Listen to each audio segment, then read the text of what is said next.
Hello and welcome to Livewire Markets. I'm Ali Selby, and over the last few weeks, markets have continued to do what they do best, climb a wall of worry despite the calls of calamity that is to come. But if there's one man who will definitely say it how it is, it's FNArena's Rudi Filapek-Vandyck. Thank you so much for joining us today for this reporting season preview. My pleasure. Let's keep the tradition going. Okay, what do you think investors can expect? Ooh, that's an interesting one. It's going to be more polarized than usual, I think, and it'll be a case of paying attention to detail. The dynamics in the US are now different from Australia. In the US, there is a growing perception, correct or incorrect, that earnings growth might be bottoming. In Australia, we're staring towards further falls, but those are general averages. If we look into the detail, we see that predominantly responsible for those falls locally are miners, energy companies, and the banks. If you take them out, and there's some retail in there and the REITs as well, if you take those sectors out, it would appear at face value that there are segments in the market that are actually looking forward to an acceleration in growth. And that will be the both poles, I think, the both extremes that we will see in August and beyond, because I very much doubt whether all questions will be answered in August. Were there any early themes that have emerged during the confession season? Yes, I think, to my surprise, confession season has been rather mild, even though it has returned. We hadn't seen it for a while. I think it's still relatively mild, which might put the pressure on the outlooks in August. But I think the one thing that should catch investors' attention from the overseas result seasons is that it would appear that companies whose share price has performed well this year, even if they beat expectations, the share price might still drop. And vice versa, from companies whose share price has lagged this year. In some cases, even when they miss forecasts, share price still goes up. So you might get the opposite dynamics this season. And we've seen a few examples locally, but we'll have to see. It's still 2 weeks before we're really well into it locally. But if that's the new trend, then investors might have to review their strategies this season. Yeah, that's definitely interesting. I feel like we've seen a lot of market commentators say that expectations are still too high. Do you agree? They are falling, and they are falling quite rapidly in Australia as well. But again, I think we should look at the detail. Of course, analysts, they tend to be behind the curve in this part of the cycle. Well, usually they are, and when reporting season comes, that's why we get all these readjustments. And I think it will be a case of segment by segment, company by company. Many companies will see their forecasts drop. The general expectation is that, in average, forecasts will drop. For Australia, the forecasts, on average, are negative for next year. Dividends in total, in aggregate, will drop this year, will shrink. The expectation is that this is only step one. It will drop further next year. But again, if you look into the details, the dividends forecasts for this year for the banks are still okay, actually look quite well. But it's the iron ore miners, it's the energy companies, it's the cyclicals that are dropping their dividends, and we have already seen BHP and Rio doing exactly that. And those are the prospects that we are looking forward for Australian investors. Sorry, so are you avoiding those companies in this reporting season? No, but I'm not a big investor in cyclicals in the first place. But I do think that the major mistake investors can make here is look backwards in terms of dividends, because in particular those sectors will be cutting their dividends, so they should expect them to be cut essentially. Okay, are there any stocks that you're watching in particular that you think will have maybe a really juicy reporting season? I mean, there are more than just a few. Right? If you look at the top of the market, I mean, the pain is obviously in the top of the market, because Australia is very much dependent on banks and resources. I mean, but if you peel away the top 100 or the top 20, There are still companies that stand out, and they will do well, even though the outlook is quite benign for the Australian economy and for Australian profits in general. I mean, and those companies are not necessarily on everyone's radar because they do not necessarily trade on a single-digit PE. But you can easily mention Aristocrat Leisure, which does not report in August. It's CSL as well. It's Goodman Group. It's Woolworths. And I think I probably just have them all there. Are there any small caps? Quite And all then, those are quite. if you go to the smaller ones, definitely. I mean, the ones that I noticed where the expectations are growing for meaty results. Ordinate Group, Sideminder, Phineas Corp, Data3. Those are companies that are very often mentioned, and not just in terms of August, but beyond August. There's also the segment of contractors and engineers, the service providers to the resources sector. Definitely a trend ahead of August where analysts are increasing their forecasts, so the momentum is building there. Two other interesting segments I definitely would like to highlight. One is the healthcare sector locally. Over the past 2 decades, at arm's length as a sector, the best performing in Australia, really at arm's length. Since COVID, really lagging.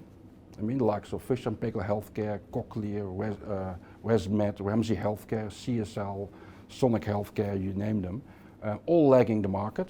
And the interesting thing is now that all the analysts who are covering this sector, they're pretty much waiting for that pivot point where that sector becomes attractive again. All eyes on August, of course. Maybe August could be that point. Otherwise, it might be February next year. Let's talk about that. Yes. I feel like all the signals are pointing in different directions at the moment. For healthcare, you mean? Oh no, for the market in general. Yes. How are you, well, what signals are you watching to know when to pivot?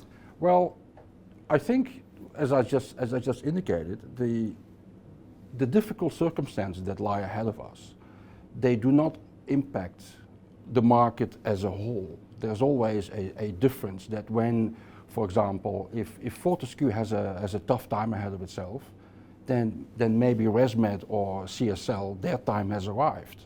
And I think that's the polarization that we have in this market.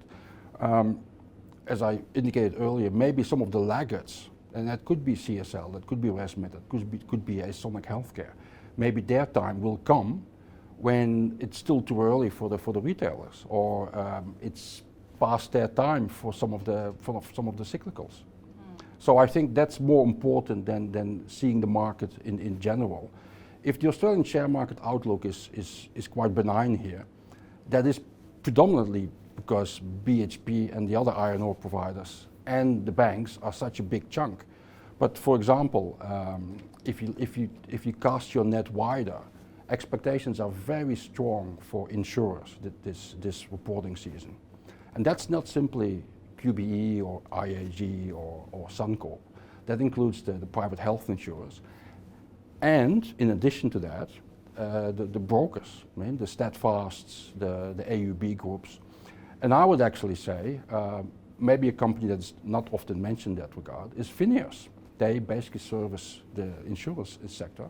And you see in the slipstream of a very strong anticipated dynamics for insurance companies that is now translating also in better dynamics for Phineas.